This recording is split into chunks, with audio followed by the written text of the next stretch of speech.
Это все пробивалось через интернет, фальсификации все рушились, фильтрации все пробивались, народ свое дело сделает, как говорится. Можно? Да, говори. Да. Как говорится, господа депутаты, чиновники, господа из правоохранительных органов. Это не классовая борьба. Мы не ведем, я не веду свою борьбу против вас там. Я веду борьбу, народ поднимаю, на вооруженную борьбу против одного существа, демона, по имени кровавого демона, по имени Путин. И я знаю, что половина из вас служит ему из-за страха. Вы боитесь его, вы очень боитесь его.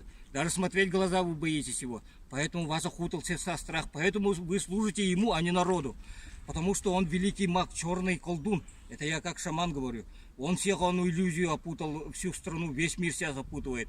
А половина из вас служит ему из-за иллюзии обмана. Вы думаете, он очень правильный, такой добрый, он святой, вот он самый правильный. Нет, это иллюзия, обман. Он исчадие ада. И когда мы силой оружия изгоним этого демона, восставший народ, у вас все эти сомнения спадут. Кто был страхом окутан, увидите, проснетесь нормальным, свободным человеком и будете служить народу, а не ему. Справедливо нужно беречь его свободу. А те, кто был в иллюзии, те сразу увидят, что служили не тому, что надо. Служили демону кровавому, кучке олигархов, а не народу. Народ не доверит.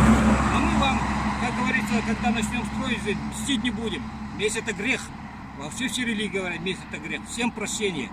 Ура за свободу.